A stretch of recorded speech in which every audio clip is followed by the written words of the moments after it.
गोटे प्रसंग में कहूँ गमनागमन कथा आम पूर्व नवीन पट्टनायक सरकार समय प्रमोद मल्लिक प्रतिनिधि समय नियाली माधव पनिमाल पर्यंत 44 किलोमीटर 40 रु 44 किलोमीटर रास्ता 335 कोटी टंका मंजूर होता तार टेंडर प्रोसेस को जाइला तापर सरकार बदलिला एबेकार जे विधायक सरकार से रास्ता को एपर्यंत करें ना एबे से को तार जो अटकल को 224 कोटी टंका रखिंट आउ बाहादुरिया बाहापिया मिछुआ विधायक आम अंचल सी कहते मुझा करदेली आम पूर्व सरकार 22-23 आर्थिक वर्ष से मंजूर होता से रास्ता एपर्यंत हो पारानी आउ जो 3टी रास्ता प्रसंग में कहूँ दुईटी थिला प्रधानमंत्री का ग्राम सड़क योजना गोटा कुरुंटी खलर्दा आउ गोटे थिला आपणकर पंडागड़िया फुलर 21-22 आर्थिक वर्ष से मंजूर होता से रास्ता एपर्यंत संपन्न हो पारानी ऑनगोइंग प्रोसेस चलती वर्तमान से अंचल लोक जनसाधारण खाल खामार जाऊँ से बाबद बारंबार विभाग जंत्री मान अवगत कलापर से कार्य एपर्यंत संपन्न हो पारानी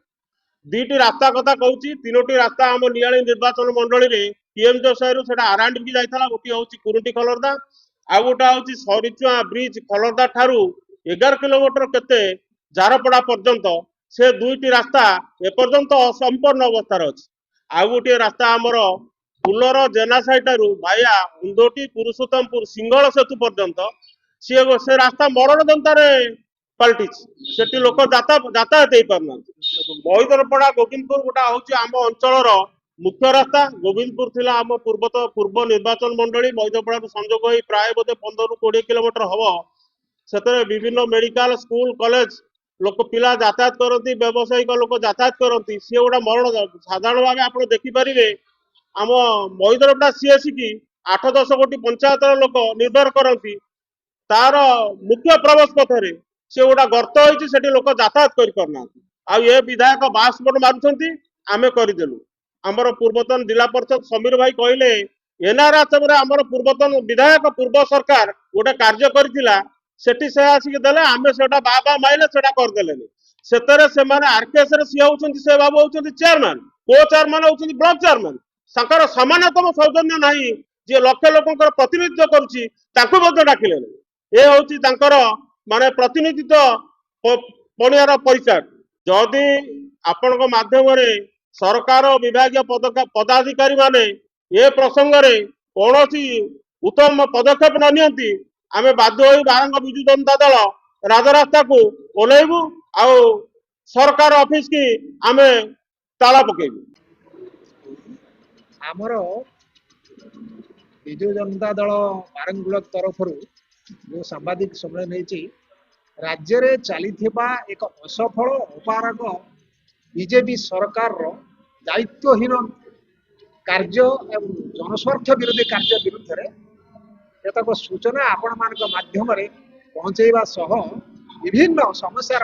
समाधान निमंते आमे एठे सांबादिक सम्मेलन करू आपण माने जानते विद्युत एवं कृषि राज्यर एक बृहत्तर स्वार्थ व्यवस्था एवं ये राज्यर पाखापाखि 90% लोक संपृक्त आउ ये दीटा क्षेत्र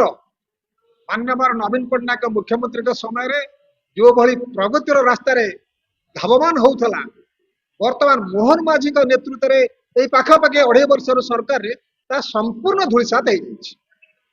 ना कृषि उन्नति ना कृषकर उन्नति ना विद्युत ग्राहक टी शांति पाऊँच ना स्वास्थ्य क्षेत्र में कई जड़े साधारण लोक तार स्वास्थ्य समस्या समाधान ना स्कूल रे शिक्षक अच्छी ना पिला पाठ पढ़ार कौन व्यवस्था अच्छी ये हूँ एक विचित्र व्यवस्था दे सरकार चली सर मुख्यमंत्री निजे मुख्यमंत्री अच्छा कि नहीं आमर एक सन्देह कारण सी जहाँ कहते मंत्रिमंडल सदस्य दलर विधायक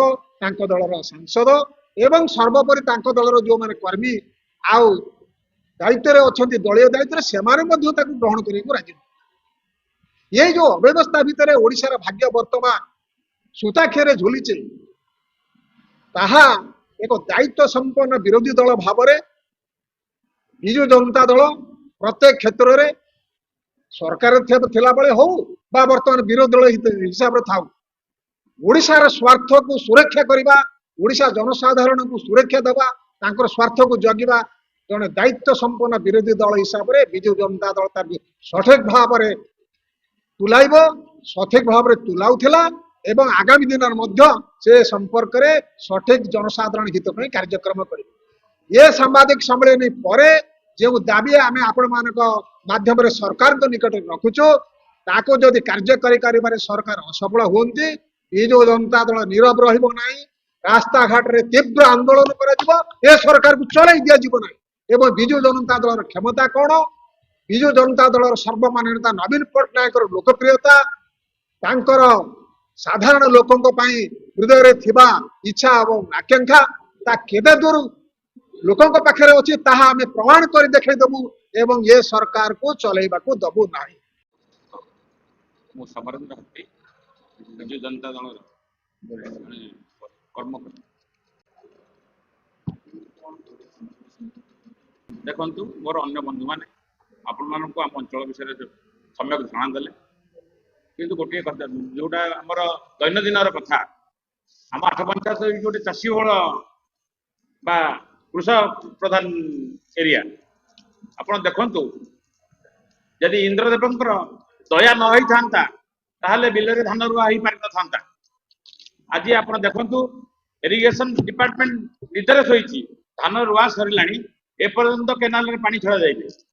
ଯୋଉ ଛୋଟ ଛୋଟ କେନାଲ ମାଇନର ସବମାଇନର ଅଛି ସବୁ ଅଳିଆ ହେଇ ପଡିଛି।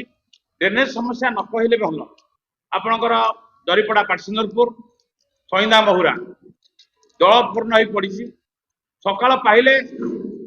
ହରିଅନ୍ତା ପଞ୍ଚାୟତ ଫୋନ ଯାଉଛି, ବର୍ଷା ହେଲା ମାନେ ପାଠ ବୁଡ଼ିଲା, କିନ୍ତୁ ସରକାରୀ ଅଫିସରଙ୍କର ନିଗା ନାହିଁ ବା ଏ ସରକାରଙ୍କୁ ଯେତେ ଜଣେଇଲେ ମଧ୍ୟ ତାଙ୍କର ନିଦ ଭାଙ୍ଗୁନାହିଁ ଯେ ଆମେ ଚାଷ କଲେ ଚଳିବା। ଯଦି ଏ ସମସ୍ୟା ରହେ ତାହେଲେ ଏ ସରକାର କେତେ ଦୂର ସଫଳ ସରକାର ଆପଣ ମାନେ ଚିନ୍ତା କରିବେ। ଏବଂ ଯଦି ଏ ସମସ୍ୟାର ସମାଧାନ କରା ନଯାଏ, ବିଜୁ ଜନତା ଦଳ ନେତୃତ୍ୱରେ ଆଠ ପଞ୍ଚାୟତର ଚାଷୀ ମାନେ ରାଜରାସ୍ତାକୁ ଓହ୍ଲେଇବେ ଏବଂ ଯାହା ଯୋଉ ସରକାରୀ ଅଫିସର ମାନେ କୁମ୍ଭକର୍ଣ୍ଣ ନିଦ୍ରାରେ ଶୋଇଛନ୍ତି ସେ ଅଫିସରେ ତାଲା ପକେଇ ଦିଆଯିବ। ଏଇଟା ବିଜୁ ଜନତା ଦଳର ସ୍ଥିର କରିଛି।